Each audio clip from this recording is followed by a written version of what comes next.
दुष्संग से किसी का भी नाश हो सकता है, कोई भी हो, कोई भी हो। ये कभी न सोचे कि दुष्संग से हमारा पतन क्या हो सकता है, किसी का भी, कभी भी। सोचो, जो भगवान के दर्शन कर रही है और भगवान जिनके झुककर चरण छूते हैं और जो भगवान को ऐसे हृदय से लगा लेती है और माथा चूमती है, माता कैकेयी, उनको यद्यपि वो तो लीला परिकर है, दुष्संग का वहां आरोप नहीं कर सकते, क्योंकि प्रभु की लीला का संपादन करने के लिए वो पूरा परिकर है। चाहे वो मंथरा जी हो, चाहे कैकेयी, ये सब बंधनी है। सोचो, एक बार प्रभु को जिन्होंने देख लिया उसको हम दुष्संग कैसे कह सकते हैं? और उन्हीं प्रभु को मंथरा जी भी तो देख रही है, पर वो लीला पात्र हैं। पर वहां दर्शन कराया जाता है कि दुष्संग कितना प्रबल है। सुना आपने महाराज दशरथ क्या कर रहे हैं?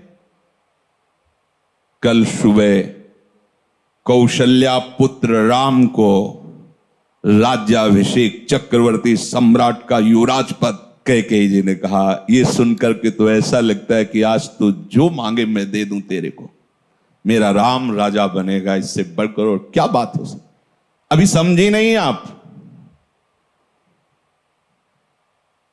अगर भरत राजा बनते और ये बात तुम कहती तो समझ में आती मेरी। मंथरा ने, जब राम राजा बनेंगे तो दासी से ज्यादा तुम्हारी योग्यता नहीं रहेगी, क्योंकि कौशल्या उनकी मां है, वो महारानी के पद पर विराजमान हो।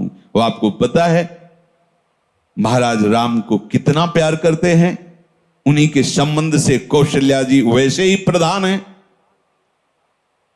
मुझे तो लगता है कि भरत को जेल में रखा जाएगा और आपको दासी बना के रखा जाएगा। उनका घर फोरी, अगर जबान से एक भी शब्द निकला तो तेरी जबान काट देंगी। मोरे राम भरत दो आंखी, जैसे दाई और बाई आंख को भेद करके नहीं वर्णन किया जा सकता, ऐसे तुझे पता है राम और भरत मेरी दोनों आंखें, घर फोड़ी, तेरी जबान काट लेंगे अगर बोली। चुप हो गए। फिर बोली, को नृप होए हमें कहानी, चेरी छोड़ी न होई बरानी। कोई भी राजा हो, मुझे क्या, वो तो मैं तुम्हारे हित की बात कहती हूं, मुझे तो दासी ही रहना है। पर ये तुम नहीं जान पा रही हो, तुम बहुत भोली हो। उधर में जाके सब पता लगा के आए हूं, क्या षड्यंत्र रचा जा रहा है। ठीक है, तुम जबान काट लोगी, लेकिन मैं बोलने से नहीं रुकूंगी, जो हो रहा है मैं तुम्हें बताऊंगी। देखा इतना प्यार, तो क्या बस बात मेरी मान लो, अगर टल गई ये बात तो फिर जीवन भर पछताओगे। सुबह राज्याभिषेक का समय है, कोप भवन में जाओ। महाराज ने वरदान देने की बात आपको कही थी, आप वरदान मांग लेना, मान लो मेरी बात। चढ़ने लगी बात और उठकर चली गई कोप भवन में। जब महाराज को पता चला, महाराज आए, तुम्हें कोप भवन में आने की क्या आवश्यकता थी? तुम तो केवल सूचना दे देती, क्या मांग है तुम्हारी? ऐसे बलवान थे महाराज दशरथ कि देवराज इंद्र सहायता के लिए बुलाते थे जब असुरों से संग्राम होता, और भगवान के पिता बनने का सौभाग्य मिला। सब बल ऐश्वर्य संपन्न महात्मा थे महाराज दशरथ जी। और उनका केवल आप मीठी मीठी बातें करते रहते, अपने वचनों पर तो दृढ़ नहीं रहते। कैसी बात करो, रघुवंशी और अपने वचन पर दृढ़ ना होना। रघुवंशियों की आन बान शान है कि प्राण त्याग देते पर वचन नहीं त्यागते। क्या है उनका? आपने कहा था 2 वरदान, तो हंस दिए। उनका 2 क्या, 2 की जगह 4 मांग लो, क्या चाहिए तुम्हें? उनका सुना है सुबह राम का राज्याभिषेक होगा। हां, महामंगल, भगवान शिव की कृपा से ये अद्भुत सुख प्राप्त होने जा रहा है अयोध्यावासियों को, राम राजा बनेंगे। उनका हां, तो यही तो बात मैं कह रही हूं। राम का 14 वर्ष का वनवास और भरत का राज सिंहासन पर आरोप।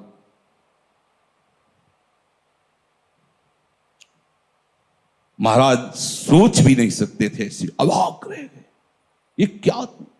बस यही तो हम कह रहे हैं ना, मीठी मीठी केवल बातें करते हो।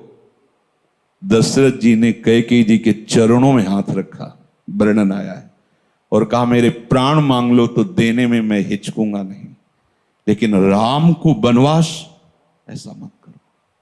सुबह होते ही मैं भरत को बुला करके राजगद्दी दूंगा, आप कहोगी तो मैं राम और कौशल्या के साथ एकदम एकांत हो जाऊंगा, पर मेरे राम को वनवास।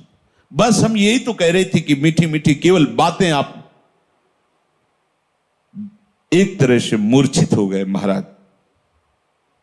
क्या हुआ देखो, कितना आनंद मंगल होने वाला था, कैसा कुशंग ने स्वयं कैकेयी जी को भी वैधव्य सहना पड़ा। और जो नेत्रों का परम लाभ है, 14 वर्ष तक उस लाभ से वंचित रहे प्रभु से। दुष्संग हरि गुरु से ऐसे क्षण में अलग कर सकता है। बहुत जैसे सत्संग में सामर्थ्य है कि लौ मात्र का सत्संग स्वर्ग और भोग मोक्ष आदि का त्यागी बना सकता है, तो ऐसे कुसंग भी कम नहीं है। अगर वो सही कुसंग मिल जाए तो परम पद से भी भ्रष्ट करने का वो मार्ग रच सकता है। इसलिए कह रहे कि दुस्संगः सर्वथैव त्याज्यः। किसे हम समझे कि दुस्संग होने जा रहा है, तो शास्त्र कहता है यद्य सद्भिः पथि पुनः शिष्णोदर कृतोद्यमैः आस्थितो रमते जंतुस्तमो विशति पूर्ववत् सत्यम शौचम दया मौनम बुद्धि स्त्रीर्हीर्यशः क्षमा समो दमो भगश्चेति यत्संगाद्याति संक्षयम ते स्वशान्तेषु मूढ़ेषु खंडितात्म स्वसाधुषु संगम न कुर्यात् छोच्चेषु योषित क्रीड़ा मृगेषु च। जो केवल रसेंद्री के स्वाद में और जनेंद्री के भोग में है, उसका कभी भी संग नहीं करना चाहिए। शिष्णोदर कृत्योद्यमई, जिसका सारा का सारा उद्यम केवल 2 इंद्रियों के पोषण में है, अच्छा अच्छा खाने को मिले और भोगने को मिले, सबसे बड़ा कुसंग। ये भगवद वाणी। यद सदभी पथि पुनः, सतमार्ग में चल दिया है पर पुनः वो भ्रष्ट हो जाएगा। यद्य सदभी पथि पुनः शिष्णोदर कृतोद्यमई, जो केवल अच्छा अच्छा खाने को मिले और भोग भोगने को मिले जनेंद्री से, इतना ही उद्यम है। प्राय देख लो, इतना ही उद्यम है। खूब कमाओ और खाओ और भोगो, बस इतना ही जीवन है लोगों की। बच्चापन से लेकर और मृत्यु तक केवल इतनी ही चेष्टा है, खूब भोग संग्रह करो और उनको भोगो और मर के दुर्गति प्राप्त करो। शिष्णोदर कृतोद्यमई, जिनका उद्यम, जिनका प्रयास केवल 2 इंद्रियों के पोषण में है, ये खाया जाए, ये खाया जाए, ये पिया जाए, ऐसे भोग किया जाए, ये घोर कुसंग है भगवत प्राप्ति के मार्ग में।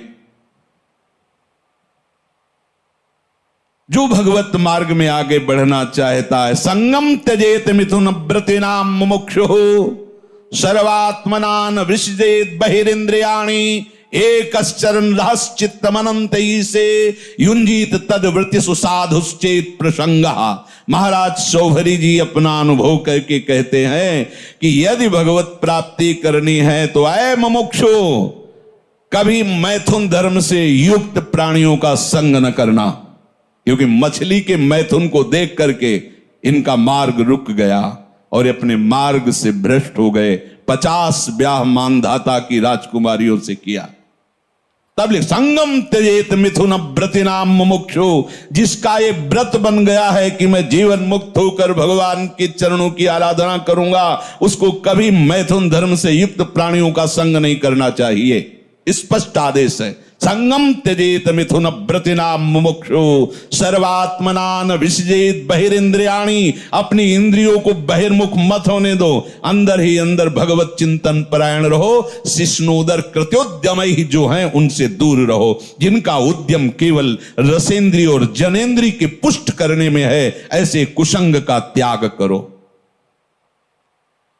जो नीच पुरुषों का संग कर लेता है, बड़ा रंग चढ़ता है, अजामिल सात्विक भाव वाला है, उत्तम कुल से है और अपने धर्म का आचरण करने वाला है, और आज भी वो यज्ञ के लिए ही समिधा लेने जा रहा है, लेकिन वहां वन में एक वैश्या के साथ एक धनी शूद्र बड़ी ही मलिनता पूर्वक आचरण करता दिखाई दिया। बस उस हाव भाव और उस चेष्टा को देख करके ये धर्म का त्याग करके और उसी वैश्या में ऐसे आसक्त हुए, केवल भगवान नारायण नाम के प्रभाव से बच गए, नहीं तो ऐसी दुर्गति होती। यम के दूत तो आए ही थे लेने, पुत्र के बहाने से नारायण निकल गया, बात बन गई। एक दृश्य ने अजामिल को धर्म से युक्त निष्ठा वाले को परास्त करके घोर निंदनीय विषयों में फंसा दिया। एक दृश्य ने मछली की मैथुन क्रीड़ा ने महाराज सौभरी को फंसा दिया। ऐसा न समझे कि आप के ऊपर कुसंग का प्रभाव नहीं पड़ेगा। हम देखते हैं एक चेष्टा ने वेश मंत्र मर्यादा सबका त्याग करवा दिया। कुसंग बहुत जोरदार है। अगर सत्संग जोरदार है तो कुसंग भी जोरदार है। अगर देवताओं में दैवी शक्ति है तो आसुरों में राक्षसी शक्ति है। खदेड़ देते, कभी कभी स्वर्ग से खदेड़ देते देवताओं को, भगवान आकर रक्षा करते हैं। ऐसे ही खदेड़ देता है दुस्संग कभी कभी सत्संगियों को, दौड़ा देता, भगा देता है। बहुत बड़ा बल है। जो ऐसे नीच पुरुषों की बहकावे की बातों में आकर क्या सुख है, मौज लो यार, जिंदगी मस्ती के लिए मिली। कहां बाबा लोगों के चक्कर में फंस के सब, अरे कुछ नहीं है, तुम्हें बता रहे कुछ नहीं है। जितनी जिंदगी मिली मौज से जी लो यार, काहे को टेंशन। हाँ, तो फिर पूरे विश्व में कोई टेंशन युक्त होना ही नहीं चाहिए, क्योंकि सब मौज में लगे। जीवों की हत्या करके उनका मांस खाना, मदिरा पीना, व्यभिचार करना, नए नए व्यभिचार करना, तो सबको मस्त होना चाहिए। अगर हमको ये दिखाई दे कि तुम्हारी बात सत्य है तो हम सुने, सब टेंशन में है। कोई भी प्रभु को साक्षी करके बोले कि भजन के बिना किसी का हृदय शांत हो गया है, तो मुझे एक भी व्यक्ति विश्व में नहीं, ये महापुरुषों ने देखा है अपनी दिव्य दृष्टि से। स्वयं भगवान कह रहे हैं, भोगों को भोगने वाला अशांत होता है, वह अशांतस्य कुतः सुखम। जो अशांत है, जो आशाओं की भोगों की फांसी में बंधा हुआ, वो कहां सुखी हो सकता है। ये दुष्ट जन ऐसी प्रेरणा देते हैं। इनके संग से ध्यान दीजिए, सत्यम शौचम दया मौनम बुद्धि श्री धीर यशा क्षमा समो दमो भगश्चेति यत् संगाद्याति संक्षयम। जहां इन दुष्ट पुरुषों का संग मिला, सत्य गया, सत्य मार्ग छूट जाएगा। ऐसा है बहुत। जैसे सत्संग की महिमा है, ऐसे दुस्संग की महिमा है। महाप्रभु चैतन्य देव भगवान के साक्षात स्वरूप हैं, प्रेमावतार है, और कृष्णदास नाम का सेवक, महाप्रभु ने उसको ही संग चलने के लिए कृपा करके अनुमति दी थी तीर्थ यात्रा में। और जब कुसंगियों का संग मिला तो इसने महाप्रभु को छोड़ दिया। महाप्रभु ने अपने तेज बल से उसकी रक्षा की, भगवत तेज बल से, नहीं तो वो उनके पक्ष में हो गया था और वो महाप्रभु के ऊपर भी प्रहार करने तक के लिए उद्यत हो गए थे, और भगवत तेज से रक्षा की उसकी। तब समझ में आता है कि भगवान के पास से भी कुसंग घसीट सकता है। अगर कुसंगियों की बातें सुनी जाए कुसंगियों की बात का अगर श्रवणेन्द्रिय के द्वारा हृदय में पहुंचने का अवसर मिल जाए तो भगवान के पास से भी दूर कर सकते। साष्टांग प्रणाम करके हाथ जोड़कर ग्रीवा झुकाकर खड़े होते थे प्रहलाद जी हिरण्यकश्यप के सामने। जब उसने भगवान श्री हरि की निंदा की तो दैत्यराज कह के संबोधन किया, पिताश्री कह के संबोधन नहीं किया। जाके प्रिय न राम वैदे, कोई दुष्संग कहीं भी हो सकता है, बता रहे हैं, वृत्ति से हो सकता है, व्यक्ति से हो सकता है। तो प्रभु कह रहे हैं स्वयं, ये भगवान के वचन है कि बरु भल बास नरक करताता, दुष्ट संग जन देई विधाता। भले नरक का वास हो जाए तो अच्छा है, उससे पाप क्षीण होंगे, लेकिन दुष्ट का संग ठीक नहीं। दुष्ट का वास, दुष्ट का संग, दुष्ट से मित्रता, दुष्ट से संभाषण बिल्कुल ठीक नहीं। बरुभल बास नरक करता, भले नरक में हमें वास मिले लेकिन दुष्ट का संग ना मिले। दुष्ट संग से केवल दुराचारी मनुष्यों का ही संग नहीं समझना चाहिए। अपनी इंद्रियां, अपने मन की पेशगी भी दुष्ट संग है। ये जो हमारा मन भगवत भजन के विपरीत प्रेरणा कर रहा है, ये बहुत सुंदर है, ये अच्छा है, ऐसा देख लें, वो सुन लें, वो भोग लें, ये भी दुष्ट संग है। ये इंद्रियां दुष्ट हैं, ये मन दुष्ट है, जब तक ये संतुष्ट नहीं हो जाते। और इनके संतोष होने का एक ही कारण भजन, दूसरा नहीं। माता देहूती जी भगवान कपिल देव जी से कहती हैं, भगवान भोगों को भोगते हुए दुष्ट इंद्रियां कभी तृप्त नहीं हुई, आज भी जला रहे। जबकि महान योगेश्वर से संपन्न भगवान करदम जी ने ऐसी रचना रची थी, तो कपिल देव जी से कह रहे कि भगवान ये दुष्ट इंद्रियों के द्वारा ऐसे दिव्य भोगों को भोगने पर भी आज तक तृप्ति नहीं। ये दुष्ट शब्द उच्चारण किया इंद्रियों के लिए, ये मन बड़ा दुष्ट है। जब तक ये भगवदाकार नहीं हो जाता तब तक अपना मन, अपनी इंद्रियां, इनसे सावधान रहे। ये कुसंग है। हर बात मन की मानना, इंद्रियों की मानना, हर बात मन और इंद्रियों की अपनी मानना, ये बहुत घाटे का सौदा है।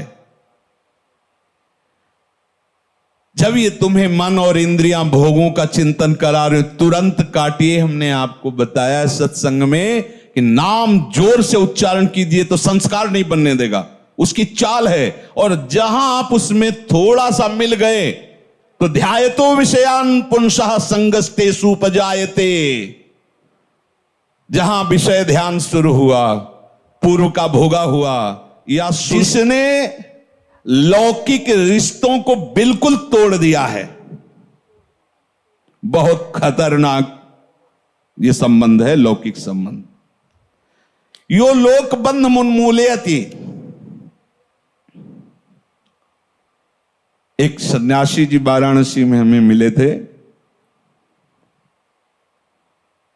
उनका परिवार एक गांव है कानपुर जिले में, वहां से बहुत पहले जैसे सुना जाता है कि परिवार वाले आए तो संत भाग गए, वो नहीं मिले, दूर रहे। क्या है, ज्ञानी हो, महात्मा हो, क्या मिलना चाहिए। पर यह बात जो महापुरुषों के जीवन से में समझ में आती है कि चाहे जितना हम दूर रहें उनसे, पर मायाकृत संबंध का ऐसा संस्कार बैठ जाता है कि ये हमारे भाई हैं, ये दिमाग में रहता है। भले वो शिष्य बन जाएं, पर गुरु भाव गौड़ होगा, मुख्य भाव होगा कि मेरा छोटा भाई है, बड़ा भाई है, मेरे ताऊ हैं या काका हैं या चाचा है या जीजा, जो भी लौकिक संबंध। वो प्रयाग में घाटों में मिलते थे, विश्वनाथ जी का प्रसाद दिया करते थे। स्वामी जी बहुत चिंतित दिखाई देते थे। दिन पूछा, स्वामी जी आपकी चिंता का कारण क्या है? उनका बहुत बड़ी गलती हो गई है, मैं उसी गलती से जल रहा हूं। तो क्या गलती हो गई आपसे? ऐसा क्या अपराध है जो आप सन्यासी दंडी महात्मा? तो उनका क्या है कि जब से हम सन्यासी बने 25 वर्ष हो गए, तो छोटा भाई मिलने आया करता था। तो हमें कुछ ना कुछ दक्षिणा मिलती थी, तो उसे एकत्रित किए थे। तो उस समय उन्होंने कहा 90,000 रुपया हमारे पास है। उसने आके रो के कहा कि बेटी का ब्याह है और मुझे दे दीजिए, तो कुछ व्यवस्था करा दीजिए। तो हमें लगा कि कन्या का ब्याह, कोई बात नहीं, दे दिया। ब्याह हुआ, दूल्हा मर गया ब्याह के बाद ही। अब जब हम अपने बड़े जनों से बात की तो उनका तुम्हारे द्वारा एक कृत्य जो हुआ बहुत गलत हुआ। विरक्त का जो पैसा होता है वो जहर होता है, वो गृहस्थ का नाश करने वाला होता है। तुमने ऐसा कैसे कर दिया? ये तुम्हारे पैसे का प्रभाव है किसकी? बोले तब से मैं जल रहा हूं, अब इसका क्या उपाय हो सकता है? मेरे द्वारा बहुत बड़ी गलती हो गई। ये जो लोक संबंध है ये बड़ी ऊंचाई से घसीट लेता है। भजन के लिए कोई भी भजन करो। पुराने गंगा किनारे आश्रमों में जो संत जन रहते थे, हमने देखा कि उनके जब घर के लोग मिलने के लिए आते तो ऐसे बाहर आकर के बुर्गुज होते हैं ना गंगा के किनारे से, घाट के जो ऐसे चबूतरा, उनमें बैठ जाते ऐसे और कहते कि देखो भाई हमारे यहाँ कुटिया का गुड़ भी मत खाना, क्योंकि गांव में गुड़ ही आदि ही रहता, गुड़ भी मत खाना, जो लाए हो पाना हो, गंगा जल पीना, चले जाना। यहाँ आश्रम का एक भी वस्तु स्वीकार मत करना, तभी तुम्हारा मंगल होगा। उन महापुरुषों ने जो अनुभव किया उसे अपने लोगों को धारण करना है। यो लोक बंध मुन्मूलयति, अहेतु की कृपा हुई हम भगवत मार्ग में चले, और अगर चूक गए तो फिर बहुत गड़बड़ हो जाएगा। ये बहुत दूरी से घसीटते हैं परिवार वाले। हाँ, यदि आप हमें अपना मानते हो तो हमारे प्रभु को अपना मानकर बैरागी बनकर भजन कीजिए, भजन मार्ग में चलिए। आप गृहस्थी में हो तो आशा मत रखिए कि यहां से एक चुल्लू जल भी तुम्हें मिल जाएगा। अगर संबंध में मिठास रही तो गिरा देंगे, पक्का समझो। ओ महाराज जी बस इतना सहयोग हो जाए, हम अगले साल की फसल बेच करके आपको सब दो, जिंदगी में वापस नहीं होंगे। वो भी गए, वो भी अपने धर्म से गए। बहुत बचने की जरूरत है। कहीं ना कहीं हमारे अंदर ये रहता है कि ये मेरे भाई हैं, कहीं ना कहीं रहता है हमारे पिता हैं, ये हमारी माता है। और जब वो अपनी गाथा गाएंगे आके, तो कहीं ना कहीं जो मोह का प्रभाव सत्संग से दबा था वो प्रकट हो जाएगा। और ये सब बराबर क्षमता रखते हैं, काम क्रोध लोभ मोह मद मत्सर, कोई भी घसीट कर तुम्हें वहीं पहुंचा सकता है। इसीलिए यहां आदेश कर रहे हैं, यो लोक बंध मुन्मूलयति, जड़ से उखाड़ दो।